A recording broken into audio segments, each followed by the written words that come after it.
It's a show that's wishing you a very happy holiday. Yes, I'm really in the Christmas spirit. Are you? Oh, big time. Wow. I might make a gingerbread house tonight. You want to know something? I don't know if it's embarrassing, but it's just true. Guess what me and my wife and daughters did last night? Saw the tree. Decorated the Christmas tree. That's way too late. I know. That is, wow. It was that way is too really late. late. I know, but we traveled for Thanksgiving to see my grandbaby, and then my wife traveled because we went to Traveler. My daughter was back from college. We were busy people. Was the tree sitting the tree there was, naked tree for a was while? sitting there naked. Not cool. I'm just How telling long you. will it horrible. stay up? That's what I made the executive decision. It's staying up till Valentine's. I said it because it makes me happy to have it, It's but it was nice. just Yeah, you should have put It ornaments just We on. did the ours tree. the day after Thanksgiving. Well, you're Yes, empty that's just to let nesters, Brew. Yeah. You Well, got we nothing had to the whole, do. I had Right. my daughter, down. my son-in-law, January my 2nd. future son-in-law, my daughter. Probably second week of January, maybe. Second week. We start with a historically great game from Brock Purdy. Threw 5 touchdowns to wrangle the Colts, moved to 11-4. They now control their own destiny for the 1 seed, dependent, of course, on your view of existentialism. Here's our 75th graphic featuring Brock Purdy, Steve Young, and Joe Montana. This one's for 5 past touchdown games over the last 50 years, including the playoffs. Brock Purdy last night. Brew, do you want to go since we never talk about the 49ers on the show and all of a sudden they're your favorite team, although you didn't pick them to go far in the playoffs? I picked them to make the playoffs. Okay. I picked them to make the playoffs, and they've had a ton of injuries. They might That's be, true. if injuries befell my Packers, if that's the right word, Yeah. then I think they will be. maybe I'll your go pick. with the. You I do might- like I the might go with Eagles Niners. too. I but like go- the Eagles. Yeah. I got some options out there. What's the question? What was your number 1 takeaway? 2 words. Okay. Mac who? Say it with me, Wiles. What? Mac who? You would have done the same thing. Oh, really? Really? Yeah, maybe- When has he ever thrown maybe- 5 touchdowns? Well, he did he didn't- even do it in college? Even the whole quote Maybe was like high Kyle school? Shanahan was doing his thing. Of course, was he? I was just a vessel. Purdy is a I love humble it. guy. I was He's a not vessel. gonna go up there and brag. Oh my He's a gosh. humble guy. It's just You just justified why I said Mac. No, it's when you said he would have done the same thing. he may have. He hasn't thrown 5 touchdowns since high school. Well, when is the last time Brock Purdy did? Last night, all right, against an NFL team, against a darn near playoff team. No, A they lost team with 6 a in a row winning games. record. Barely. A team with a winning Not record. for long. Look, let me not diss Mac Jones. What? That's your whole thesis. Mac, you did a great job. You did what a backup quarterback is supposed to do. He did a little more You than went that. in there. Well, we've seen Cooper Rush, other guys do well as backups. I mean, Jacoby Brissett. Like, backup quarterbacks usually have 4 or 5. He played 8 games. They were 5-3. He played well. But they usually have a string of, where they can play well, and then they're gonna go downhill. I don't know that he would have went downhill, but he was playing well. He did a good job. Okay. But last night is why there's no quarterback controversy in the Bay. Okay. All right. When you do so, you showed the graphic. There's no Mac Jones, Steve Young, Joe Montana graphic. I'm not sure. All right. There is none. There is a cooking. Brock Purdy, Steve Young, Joe Montana graphic. You do something that hasn't been done in 30 years, that's impressive. All right. And here's the thing I liked about last night, Nick. He was throwing the ball well downfield. Yeah. And we had seen played a him. great game. Yeah, we had seen him have some trouble. You can. Maybe that was the toe, because obviously can you plant and everything That's a like good that. point. Yeah. But I thought him throwing the ball downfield, like he didn't look hurt at all. No. There was no I don't know what the state of his toe is, but it appears to be fine. But he was threading needles, as you see right there, threw the ball well deep, played really well. And the good thing for the Niners fans is this is kind of what's been going on. Here's this, they won their last 5 games. They're 5-1 with Purdy, I think, or 6-1. But last 5 games, passer ratings great. Look at they're leading the league in points, 34 a game. TD to interception ratio is nice. He's accurate. Like he's really starting to find his groove. And that was a big takeaway. If their defense, Nick, I'm not sure yet if they're like a real legit Super Bowl contender. I think the defense could get them. Yeah, and we're going to find out. Yep. I think these next 2 weeks, and you don't always want to. I mean, they would go into the playoffs on a 7-game win streak. That's good, or You want a good loss in there? well, no, but I would like to see them win these games, Well, and then that would tell me, okay, they got a shot to get. It also the would give one them the seed. 1 seed. It give them the 1 seed, Yeah. and then it just would They already beat Seattle. They've beaten some good teams. They beat the Rams. Their last 2 are at home. The Super Bowl's in Santa Clara. Yeah. And if they win the next 2, they don't travel. Then you again. got to figure, and they will have beaten some really good teams this No year. doubt. So it's going to be interesting. Listen, I agree with you I worry about how that defense is going to do against the Bears' run game this coming weekend. Like, that's to me a real concern. But on last night, listen, Purdy was exceptional. There's no denying it, and I agree with kind of the point Wildes was alluding to a degree, which is the Colts' pass defense is particularly post-Sauce Gardner is in shambles, but it doesn't matter. Like 5 touchdowns scored, putting up 48 points. No one's done that. Right. That was the best game against them. Against and they them, played some great quarterbacks. No doubt. So, like, Purdy was great, but I thought we were done with the Mac Jones-Purdy I did, argument. too. I didn't even know we were doing I did, that. too. No, but because I just had a little inkling Brew was going to go there, He made a graphic.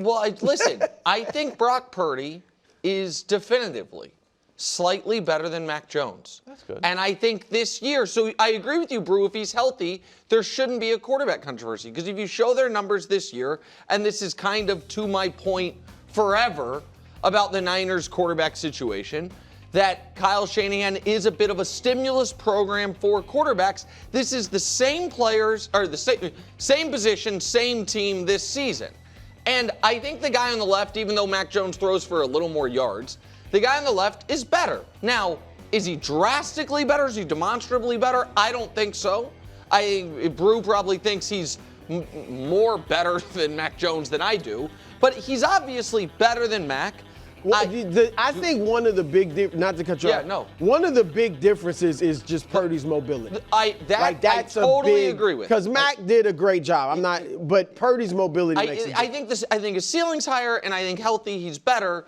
I just think how good you think any of these players are really has to, like, if you think Mac, not you, the generic you, if you think Mac Jones is like a legitimate starting quarterback in this league, then you probably think Purdy is an excellent quarterback. If you think, like I do, like Mac Jones is a backup quarterback in this league, when you see his ability to put up 80% of the numbers Brock does, then you don't think Brock necessarily, even though the numbers are there, is an excellent quarterback. But that's, to me, the story of the Niners season, even though for our show it will always be Brock Purdy, no matter what, is 2 people that are not Brock Purdy. It is Christian McCaffrey and it is Kyle Shanahan. And on McCaffrey, he is now 150 yards away, 151, I think, from being 1,000 again. That's all of the seasons ever. Pretty amazing. Christian McCaffrey as a Panther, Marshall Faulk, greatest show on turf year, and Roger Craig, one of the underrated great players of the 80s. Because when you think of the 80s Niners, they think Montana, you think Rice, obviously, you think Ronnie Lott. Roger Craig was That's unbelievable. not a guarantee he'll get that, though. No. 150 is hard, but he has been so prolific receiving the ball this year, and if you show where he is numbers-wise, he's second in the league in yards from scrimmage. He's third in the league in touchdowns. He's first in the league in touches, more on that in a second, and being 6th in the league in receptions as a back is crazy. This also speaks to, in my opinion, even though we look at this year's Niners as, think about next year when they get Warner and Bosa back, that I do think it is incumbent on them to see if maybe they've had a lot of years where it looked like they could win a Super Bowl and they fell just short. This year they were kind of written off because of the injuries, maybe sneak up on people. Because Christian McCaffrey leading the league by a mile in touches, to me, is not a recipe for next year Christian McCaffrey having this type of impact. Like they are pressing the Christian McCaffrey button more than any other team is pressing the button. I think that means they're going for it. They are obviously going for it. They should, of course. It's wide open, whether you consider them one of those teams or not. And I think Shanahan deserves a real Coach of the Year consideration. Like There's some great candidates. Ben Johnson's a good candidate. Liam Cohen. Sean Payton, Liam Cohen are good candidates. Probably Liam Cohen. Right? Because Coach of the Year is always kind of a sneaky diss. Yeah. It's like we thought you were going to be bad, you ended up being good. But I just don't know how many other coaches in the NFL could have their starting quarterback out out 2 months, pardon me. All those injuries on defense, what turned into a difficult schedule and what I think we all believe is the single best division in football. Yeah. I mean, you have to if you have once the 3 11 or Seahawks were 12-win legit. teams. And they're alive for the 1 seed with 2 weeks to go. It's pretty unbelievable. Games missed by starters, most among current playoff teams. San Francisco, 62. Yeah. Buffalo, it's been 59. We amazing. don't really talk about the Bills missing guys, but they are. In Carolina, and all we do is talk about how many people are missing for the Chargers.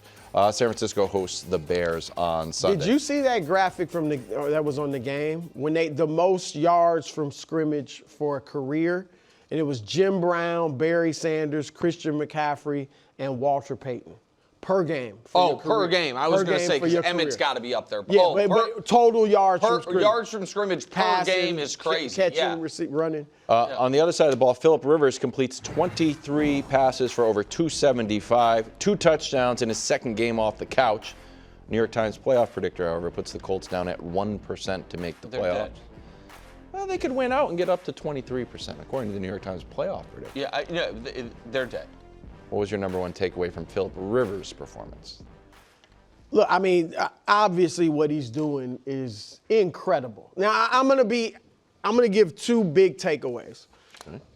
And I don't mean this is not in any way, not even a smidge of a diss to the modern day quarterback. But I do just think it speaks. A guy that's been away 5 years, that's 44 years old, that 3 weeks ago was on the couch, can come in and play pretty well. I mean, last night he almost threw for 300 yards. I think that speaks to how it's not easy, but it's easier to play quarterback today than it was 20 years ago. Because you're not getting hit. Like, that was our biggest concern about him was, is he going to get hurt? Not that you still can't get hurt, obviously, but you used to be at the clock quarterbacks anywhere. Down low, up high, you could hit them hard wherever you wanted, and receivers too. You can hit them across the middle and stuff like that. So I think that makes it a little easier for him. He's not as worried as much about getting hit because of the new rules changes. But the second takeaway, Nick, is is he like a viable option for them next season? Obviously, you'd love to have Daniel Jones. He's injured. But he tore his Achilles. Right. It's going to be time. If you can go get a Mac Jones, then sure. Because I think Mac might be a starter. It's like Darnold. Yeah, but he's under contract. You'd have to trade so for you'd have to. And I don't know, because of Purdy's had some injuries, do they give him up? They have Anthony Richardson. Well, look, okay. He's better than Anthony If you bring in if you got Anthony Richardson, and if Rivers is willing to come, then I would maybe have Richardson penciled in as my starter and Rivers right behind him. And if Anthony's not ready from training camp, then you could go with Rivers. How you try to have the backup and the starter be a little bit of, similar. 2 peas in a pod. Yeah. That That's totally different. I think the only thing that might, and I don't even know if Rivers would do it, but the only thing that might hinder him if he were to play next year, he can't throw the deep ball, clearly. You saw that last night. Now, maybe his arm would get stronger over time, I guess. But that, I think, defenses knowing he can't throw it 40 yards down the field would make them more predictable and maybe not as I also successful. think if Phillip Rivers is considering any of this, the idea of a training camp competition, if I'm Phillip Rivers, I'm like, I don't think I'll be doing training camp, guys. I was on my couch until December. And I'm I'll be there. Just so you know, watch. like hit me up Labor Day-ish and see what's going on. I'm as stunned by this as any NFL development since I've been on TV. I was thoroughly convinced that it's not that it was silly, it was so irresponsible that I thought the league maybe should step in. Like, I was saying that. Like, I'm not going to run from that take. I have been utterly stunned at how more than competent he's been, and as they did a good job showing on the broadcast last night and social media cut-ups today, how much what he's able to diagnose pre-snap solves problems that I thought were going to come, which is there's never a free rusher coming at him because he knows where it's coming and he's getting the ball out so quick. So for Rivers, I give him a ton of credit. A ton of credit. I poked at Shane Steichen for saying he was thought his system was the whole thing. They have gotten better quarterback play than they were going to get from Riley Leonard or from anybody else. So I was stone wrong on that. Now, the team is in the midst of an all-time collapse anyway. They were 7-1, and since then they have won when it's in overtime. And I would just remind everyone to think about the end of the Cowboys season and the end of the Colts season. Next year, NFL trade deadline day, when we are just a guy, future picks, schmoocher picks. This team's going for it. I like them. Good for them. Okay. Well, Sauce got hurt. Yeah. If that was an issue. Were they last night a Sauce Gardner away from being a competitive team? I don't know if he would have thrown 5 touchdowns if Sauce Gardner was No, out but there. Here, I mean, I agree. I didn't think they were the best team in the AFC anyway, but I'm just saying they didn't know Daniel Jones was going to get hurt. I understand, but last night, Phillip Rivers gave you Daniel Jones level production. And if you think, I disagree, it's fine, you can think it, that one corner was going to be the difference between the Niners hanging 48 on them and them winning, the Colts are now in a spot. And yeah, they got unlucky their quarterback got hurt. But that's why you don't make rash decisions when you're a team at the deadline who has beaten the Titans twice, the Raiders, the Cardinals, and Miami, to have a slightly inflated 7-1 record to trick yourself into believing we're going to win the Super Bowl this year. Well, you're going to be 7-1 and be like, well, we're the Colts. No, there's a difference between you could make moves around the margins like the Seahawks did, trading a mid-round pick for a player, Rashid Shaheed, who's made a difference, and trading multiple first-round picks. And now, by the way, the pick they sent to New York is going to be around the 16th pick this coming year. And Bruce talking about that team having to start a 45-year-old Phillip Rivers next year because they don't have a quarterback. Like, it is. I like going for it, man. You can't keep your powder dry if you're 7-1. They were 7-1, but I don't think anybody actually thought they were the best team in football. No. And I think everybody thought, okay, this is a good story, and maybe Daniel Jones is going to keep this heater up. But there's a difference between going for it and putting your whole 401k on black on the roulette table and being like, well, we'll see. And that's what they did. And if you're a Colts fan, it feels like now you're super stuck amidst a really bad Could you collapse. see Rivers there next year? I think Rivers is going to. I wonder why. The thing is, why even play him these last few games? I mean, I guess they still got a little life. As my coworker once said, because he's a football player. I think he wouldn't want to go. I think that he wants to try to have one last win. Yeah, he didn't come back. I would think they'd try lose. Riley Leonard. See if he can play. This is awesome. This is putting butts in the seats. It is awesome. I actually wonder about next year. I do.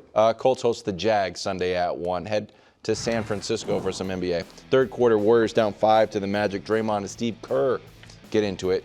Draymond then heads back to the locker room, spent the rest of the quarter there, but came back to the bench for the fourth. Warriors went on a 41-18 run with Draymond gone, and they win easily. Your reaction, bro? Well, terrible situation. You hate to see it. But I will say this. I think after the incident, I think everyone has handled it the right way, including Draymond. I guess this is during the incident. It's unfortunate that he doesn't have the self-control or the anger management to not worry that I might do something I regret. But it's responsible of him if he's that volatile and knows my anger is what it is. There's a guy that knocked out a teammate once to get up and leave. Like it should have never got to that, but I will give him credit for just being like, look, now if you think he's lying and he could have sat there, I'm saying that's what they say. If you can't control yourself, get out of the situation. So for him to leave, so I thought that was good, even though it's sad that you can't control yourself. I thought it was good that Jimmy Butler, Buddy Hield, and Al Horford went back to check on him, because I was wondering, is this gonna, like, a guy like Butler, does he look at this and like, what am I doing here? Like, this is, or Horford, I'm Horford, a babysitter. Right, right. And so for them to check on their teammate, I thought was good. For Draymond to come back out to watch the fourth quarter on the bench was good. I thought for Kerr to not play him and to let you know the reason I'm not playing him is because he made the decision to get up and leave the team. Like, you set a standard. If Kerr had put him back in the game, I would have been like, dude, where's the leadership? And then Steph came out and said to the reporters, I think the question is a little more negative than it really is. He understood it and the questions were good. But I agree with Steph that this is freaking Draymond Green and Steve Kerr. How many times have they had blow-ups that we know of, and then there's probably many more that we don't know of? All right, this happens. I think this is a good story for the media for a day or two, and it will blow over, and they will be back to normal, because this is normal with the Warriors. I am constantly amazed at what a great person you are, Brew. I mean that. I really mean that. Like, that was the kindest reading of it, and everything you said is correct. I think Draymond was wrong. Don't get me wrong. Everything you said is correct. Like, if we just take for a given that this is a grown 35-year-old man who has no self-control whatsoever, take that as just a fact of life. Then he made the right decision tree. And when you put it like that, you are correct. You are correct that if in his head he's like, I'm going to do something bad, let me leave, that is the right decision to leave. The problem is that he will never grow up. Well, the problem is that he has not, you mentioned anger issues. I remember him going to anger management. After, I forget which Eastern European player he clocked, one of them, and when he was suspended. And Draymond's got to be careful, because the juice has always been worth the squeeze with Draymond Green when it comes to winning. But the squeeze is getting so much harder, and there's less and less juice every year. And this team's not going to be good. They're fine. They're a 500 team. Since they've won the championship, they've been a play-in level team every year. They're a play-in level team right now. Draymond is having basically his worst individual season since he became a starter, aside from maybe the year Steph broke his hand. And everybody knows Draymond doesn't like to play basketball unless Steph Curry's there as well. If I were Draymond, I would try to be on my best behavior until the trade deadline. Assuming I want to be on the Warriors, because this is unacceptable. It's flatly unacceptable. It could have been worse, and you are being, I think, incredibly charitable and giving him credit for it not being worse. But you are a future Hall of Famer, one of the older players in the league, leader of your team. And you just can't, you have to take your ball and go home. And then your other teammates in the midst of a comeback have to go check on you. It's pro sports. You just can't act like that. So I think Steve Kerr is nearing his limit. I don't know that he's at his limit, but I think he's nearing his limit on wanting to deal with it, especially for a 500 team. I agree with that. John Harbaugh's Ravens are a game under 500 on the verge of missing the playoffs. They need to win out, and the Steelers need to lose out. And of course, Week 18 is Steelers-Ravens in Pittsburgh. I kind of like that, I think. You didn't like it? That's what it I was like fine. do the job, don't keep the job. I don't know if I agree with there's no such thing as having a job. Yeah. It was fine. Maybe. Is it fair to pin the Ravens issue on Harbaugh before you give your top 10 coaching candidates? No. Not solely on John Harbaugh. I mean, this is a group effort, all right? I mean, the injuries are real. Lamar missed, 3 games? He's been hindered and missing practice for the last month, essentially, month and a half, 2 months, whatever. Madubuike, remember, they lost him. They have no pass rush. So that Madubuike out. And then they had a lot of guys. Remember early in the season when the defense was struggling, a lot of that was injuries. Yep. All right. So the injuries are there. The fumbles I can't put on Harbaugh. Derrick Henry, who knows if he doesn't fumble and they beat Buffalo week 1, maybe things go differently. Zay Flowers has fumbled and, cost them some games. So, and then Lamar's play. I mean, Lamar deserves a lot of this blame because of the way he played during that 5-game stretch. He was bad against Cincinnati and Pittsburgh. 2 games we would have thought they would have won. That is correct. And had he played his normal game, maybe they probably win. And they're in the playoffs right now. So I don't put it all on Harbaugh. And, Coach, if he was in his 3rd, 4th, 5th year, something like that, and let's say it won a Super Bowl somewhere else, because that's one of his big things, I won a Super Bowl, I wouldn't even be thinking he should be on the hot seat. This would be like, okay, Lamar was banged up, didn't play well. A lot of players were injured. It's a bad season. He's a good coach. No. It's just that he's been there 18 years, and it feels like it's time for a new voice. Obviously, there's the game strategy things we've talked about, not running the ball sometimes when you feel they should. But overall, it just seems stale. And this seems like this is the final straw, and they need to get something fresh in the building, is my view. Wow, that was like a roller coaster of emotions for me, because initially when you're talking, I'm like, God, I wish Brew was a beat writer when I was a kid, because he is making some compelling points as to why John should stay. And it was excellent. I'm like, of course you're But going then he fired him at the end. Yeah, and then he quickly flipped like, but he's been there a long time, so we got to get rid of this guy. So it was a little bit of a whirlwind there. I believe John when he says that he doesn't focus on keeping the job. He focuses on doing the job. And I think that when he was explaining the rotation and why Derrick Henry didn't get the ball, all that to me is true. And that does happen. Sometimes you go in with a plan and you can lose track of who's in at different moments as a head coach. But you don't want to lose track of it in this pivotal moment, at this pivotal point in the season. Like that can happen during the course of the season. It said the timing was as bad as it could be. And he may be in a point where he but he gives the coordinators a lot of room to work, which can be very good. But also as a head coach, you got to make sure you're getting what you want. And if he wants Derrick Henry to be in the game, regardless of what the rotation is, regardless of what they decided prior, then Derrick Henry needs to be in the game. You can't lose track of that.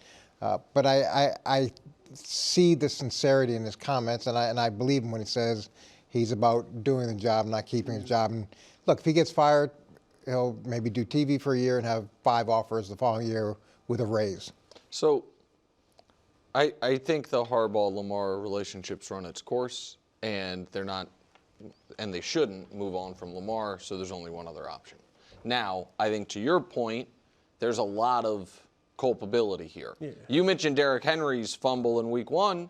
He then fumbled in the 4th quarter of week 3 when it was a 1-score game to the Lions. So Derrick Henry has a critical error in week 1 loss and week 3 loss. Lamar, fully healthy, plays his first awful regular season game in more than a year in week 4 against Kansas City. Yep. That was that game was, they were down 17 when he left with injury. Right. Like that game was over in that moment.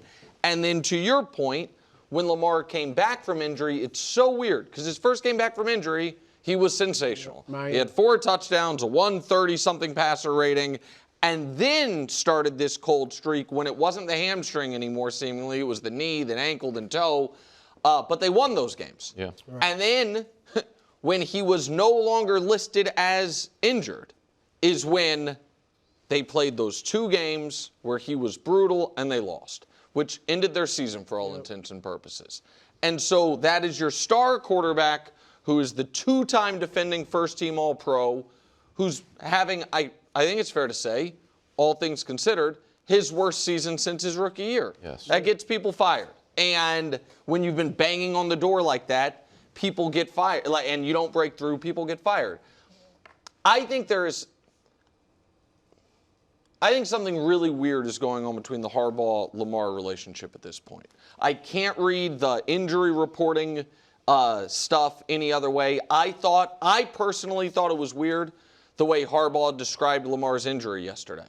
I would have. But it's been weird for a while. Correct. Yeah, right. And he's been going back beyond this year. Every week it doesn't make sense. Agreed. And so That hits your radar too, or is it like Nick is kind of on an island with this? No, I don't think Nick's on the island at all. Slightly. No, you're fine. When you're missing a day a week, and at the end of every week, everything's fine. Right. And then you come out and play, and we all know what Lamar looks like when he's healthy, and he plays the way that he's playing. It doesn't add up, and I would imagine that is going to frustrate a lot of people in Vegas because it's not corresponding to what the sheet says. And it felt to me like Harbaugh didn't let him off the hook with his comments yesterday. Right. I thought John Harbaugh basically saying, we expect him to play, I'm paraphrasing, but there's no worries about him missing this week. It's a bruise on his back. Makes the fact that your superstar quarterback didn't even attempt to go back by attempt. I mean, didn't take a series in the second half. It made it seem weird. If he'd have come back and been like, man, we'll see how Lamar treatment progresses like that. That's not what he did. And so I know you think I'm reading too much into it, which it's totally fine. Like maybe I'm wrong. Something been is too consistent for it not to be something. Yeah. And so I just feel like that. And Lamar would never do this because Lamar is, I don't think, people, when I criticized Lamar last week, people sent me videos of him doing charity stuff. Like, I don't think Lamar is a bad guy in the least. And Lamar's too good of a guy to publicly flame his coach. He's not going to do that. But I think if Lamar got the news, if Steve Bisciotti called him like, hey, we're going to move on from Harbaugh, I don't think he's disappointed. I think Lamar is ready for a change there. And be careful what you wish for. Yeah, you spin the know, wheel, you don't know. He's a unique type of quarterback. Right, and so all that, but I think that's what's coming. Coach, I was joking around that Brew called for Harbaugh's Thank job, you for putting that and I out wanted to there. have like a full list of coordinators. Without naming names, because I know you don't like to be in there, what type of coach would be great for the Ravens? A lot of times, you see the pendulum shift from a player's coach to kind of a hard-nosed coach.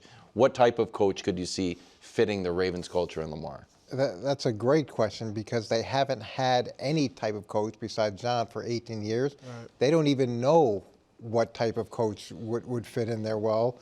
And to me, John was such a unique hire because he came from a special teams world, and that happens so rarely in the NFL. He's he's either the only one or one of a handful of guys who've had that background. Shout out to Joe Judge. But I guess Wasn't great. One worked, one didn't. Yeah, one. Yeah.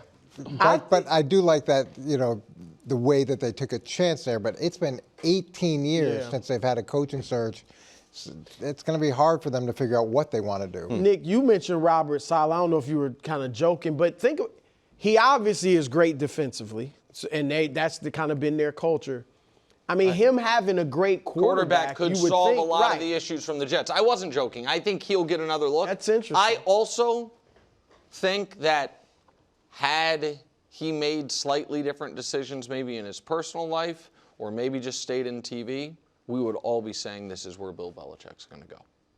I think that that would be, but I think because North Carolina hasn't gone great, and because I think his personal relationship has now become a legitimate story that makes people question whether or not he still has his fastball, for lack of a better term. I don't know if Broussard would be up for the Belichick. Oh, so that maybe that's, but in years past there has been like this head coach in waiting. Last year we thought it was Belichick You know what I mean? It was Jim Harbaugh. It was Sean Payton. McCarthy. Mike McCarthy is the name that's going to come up. That feels like, even though he won a Super Bowl as well, that would feel uninspiring. Yeah, But let's see how the rest of the season plays out and whether or not. I mean, maybe they get Yeah. into the playoffs. You know, for and then who knows? Pittsburgh, who knows what's going to happen there. Right.